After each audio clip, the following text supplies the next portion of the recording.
You are turning the key in a 2009 Toyota Corolla for the third time because the starter caught, coughed, and quit twice already, and the man in the pickup behind you is leaning on his horn like the noise will warm the engine. It is 6:10 in the morning in Grand Rapids, Michigan. You are 23 years old and you make $11 an hour restocking a warehouse on Alpine Avenue. You bought this car 9 days ago off Facebook Marketplace for $4,200, 61,000 miles, one previous owner, a retired school teacher named Carol who cried a little handing over the title, and whose old sedan will still be turning over its engine 18 winters from now, on a morning when the number in your bank account has more digits than the odometer. The heater works if you hit the dash. The engine catches on the fourth try. You pull out. You are not late. You are never late. This is your life at every stage of becoming worth $650 million, and the one thing you will never once trade in. Stage 1, the floor. You are 23 and your checking account holds $418. It has held roughly that for 2 years, a number that breathes in and out with rent and never grows. You work the warehouse from 6 to 2. From 3 until midnight you build a thing on a laptop with a cracked hinge you hold shut with a black binder clip. The thing is boring. It is software that tells small freight companies which of their empty trucks to fill on the drive back, so a rig that hauled steel to Toledo does not come home to Grand Rapids carrying nothing but air. Nobody at any dinner party will ever be excited by it. It saves a 12-truck outfit maybe $9,000 a year. You have decided, with a certainty that has no evidence under it yet, that $9,000 times 10,000 outfits is a life. You eat rice and eggs, you drive the Corolla to the warehouse, to the library that has free Wi-Fi until 9, and home. You do not drink. You do not go out. You are not saving money as a strategy. You are saving it because there is none. When the alternator light comes on in November, you do not panic and you do not upgrade. You watch a video, buy the part for $81, and lie under the car in the parking lot of an AutoZone until your hands stop working in the cold. Then it starts. You learn the engine the way you will later learn a balance sheet, completely, and because no one is coming to do it for you. Stage 2, the first dollar. You are 24 the first time a stranger pays you. His name is Dale, and he runs 11 trucks out of a lot in Kalamazoo, and he signs up for $200 a month because his nephew showed him the site. You refresh the payment page 4 times. $200. Real. Not owed, not promised. Wired. You quit the warehouse the day recurring revenue crosses your rent, which happens at $4,100 a month, which happens the spring you turn 25. You do not celebrate with a purchase. You celebrate by working the hours you used to spend commuting. The Corolla now has 90,000 miles and a scar down the passenger door from a shopping cart in a Meijer parking lot that you will never fix.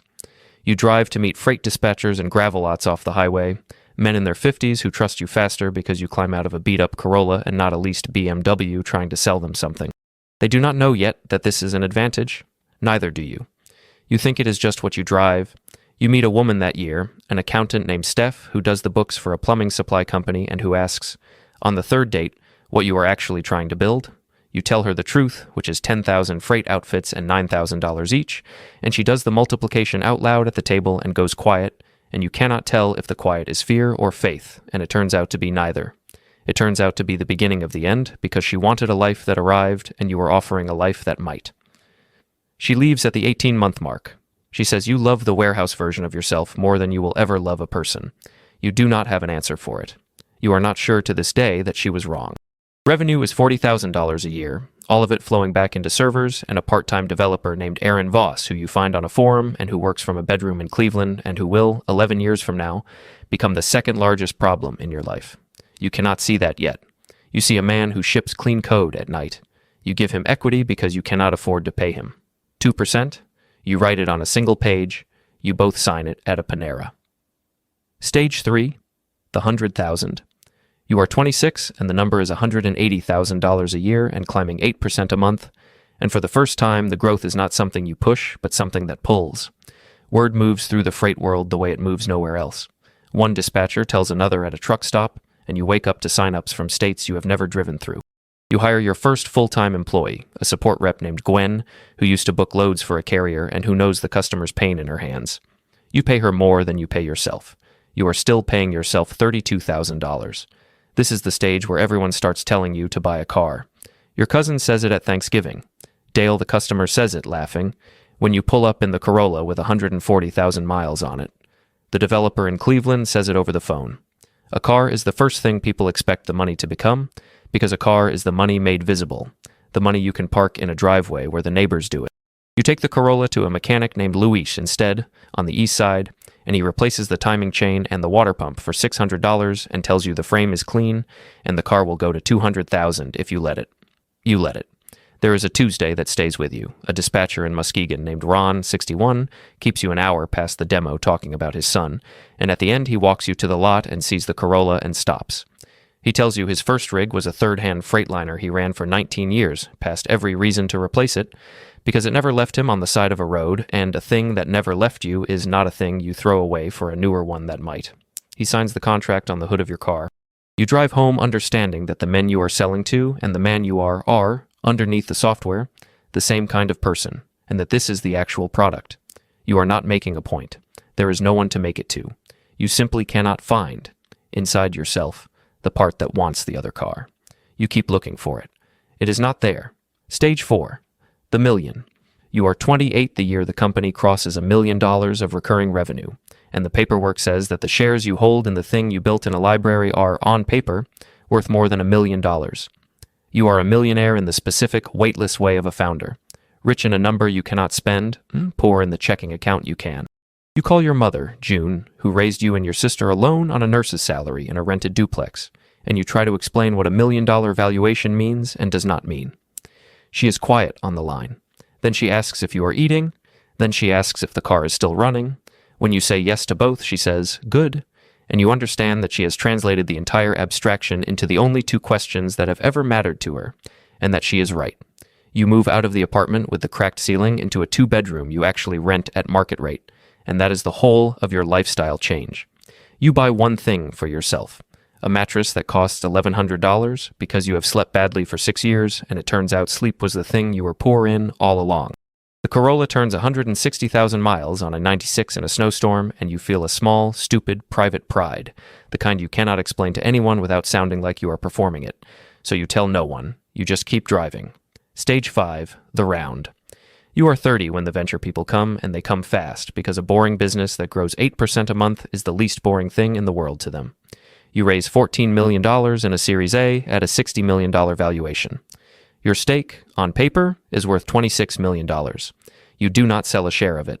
You cannot. It is locked, illiquid, a fortune you can look at and not touch, which is the only kind you have ever had. You fly to San Francisco for the first time in your life and sit in glass rooms with men your age who wear $4,000 watches to signal that time is the thing they are rich in. One of them, over dinner, asks what you drive. When you tell him, he laughs, and then he sees you are not joking, and something moves behind his eyes that you file away and do not understand for years. It is not respect, and it is not pity. It is unease. Restraint reads, to a certain kind of person, as a kind of threat, because it is the one thing their money cannot explain. The board wants you to hire a president. The board wants you to move to the coast. The board wants a lot of things that all quietly amount to the same request, which is that you begin to look like the number. You hire the president, you do not move. You fly home, coach, and the Corolla is exactly where you left it in the long-term lot. $16 a day, 171,000 miles, and it starts on the second try in the cold. And you feel, sliding into the cracked seat, more like yourself than you have felt in a week of being told what you are worth. Stage 6, the 9 figures. You are 33 and the company is valued at $400 million, and your stake is worth $180 million on paper, and a magazine wants to write about you. The writer, a sharp young man named Howard, spends 3 days following you around and cannot get over the car. He puts it in the headline. The freight software founder worth 9 figures who still drives a 2009 Corolla. The piece does numbers. It does numbers precisely because of the car. And here is the thing nobody warns you about. The moment the car becomes a story, it stops being yours. Strangers photograph it in the office lot. A competitor tweets that it is a marketing stunt. Humility as a flex. Poverty cosplay by a man worth $200 million. People you have never met have opinions about your Corolla, and every opinion, admiring or cruel, gets the same fact wrong. They all assume the car is a message. It has never been a message. It is a car that runs. It is the car that drove you to the warehouse when you had $418, and it is the only object you still own from that year. A branding consultant the board hires flies in from New York and tells you, without irony, that the car is your most valuable asset, that it is worth more than the article, that you should be photographed with it, lean into it, make it the whole face of the company. She uses the word authenticity 9 times in 40 minutes. You listen to a stranger explain your own life back to you as a campaign, and you understand that the surest way to lose, the one honest thing you own, is to let it be managed, and you tell her no, and she cannot understand why a man would refuse free attention, and you cannot explain it to her, because the explanation is the refusal. You stop mentioning it. When people ask what you drive, you learn to change the subject, because the true answer, that you simply never found a reason to stop, is not a thing anyone in this stratum can hear without translating it into strategy.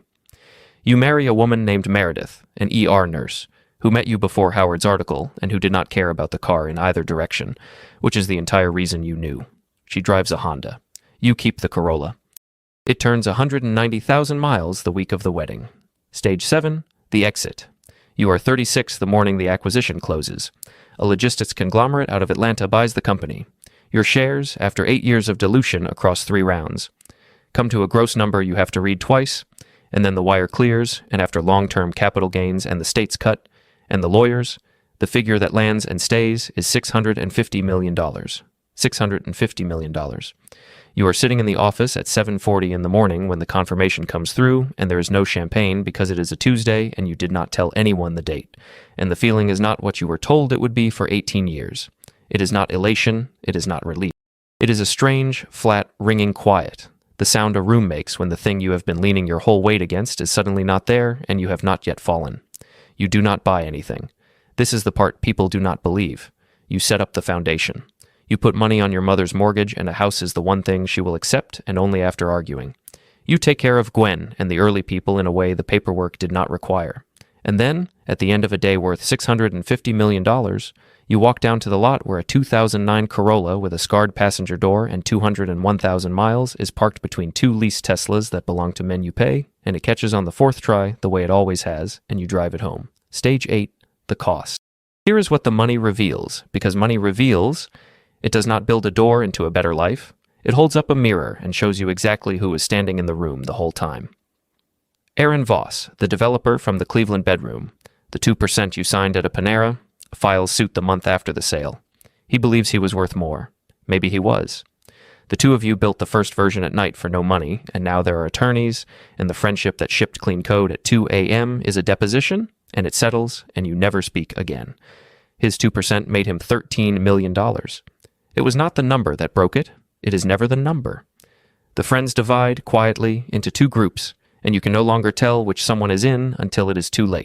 Some perform ease around you, and some perform distance, and almost no one is simply normal, because $650 million sits down in the chair before you do and answers every question you ask. A man you have known since the warehouse asks you for a loan for a business, and when you say you need to think about it, he does not speak to you for a year, and you replay it, and cannot find the sentence where you did wrong, and there isn't one, and that is worse. Your mother, June, is the exception, and watching her stay exactly herself is the thing that keeps you steady. She takes the paid-off house and nothing else. She still clips coupons on a Sunday in a kitchen you bought. When a woman at her church asks if it is true her son is one of those people from the internet with the car, June says only that you were always like that, even at 6. That you once kept a bicycle 4 years after the chain rusted because it was the bicycle that taught you, and you realize she has been reading you your whole life the way Luis reads the frame, for what is sound underneath, not for what shows. And the car that stayed the same through all of it, the car is now the thing people cannot forgive. They think it is a lie. They think a man worth what you are worth cannot possibly mean it, that the restraint is a longer, cleverer kind of showing off. You are 40, and you have learned that you can be doubted for excess or doubted for its absence, but that you will be doubted, because the money makes you a screen that everyone projects their own hunger onto.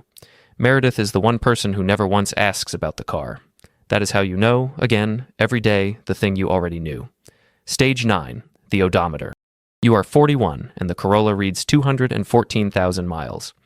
Luis, on the east side, is older now and says the frame is finally going, that he can keep it alive another year, maybe 2, but that the salt has been eating it since before you had money and does not care that you have it now. You tell him to keep it alive. He does not ask why. Luis is one of maybe 4 people left who has never once found the car strange, because Luis knew you when it was just your car, before it was a headline and a lawsuit and a Rorschach test for strangers on the internet, and a thing that knew you before is worth more than a thing you could buy today, and there is no market that prices this and no round that raises it. You could own any car ever built. You have run the thought all the way to the end, and the other side of it is empty. It was always the proof of the opposite. that some part of you was already whole back when the account said nothing and simply refused to be traded in. You are 41 years old. The account says $650 million and change. The odometer says 214,000 miles. You put the key in. It catches on the fourth try, the way it always has. You back out of the driveway. You drive to the office. You do not tell anyone what the car is for.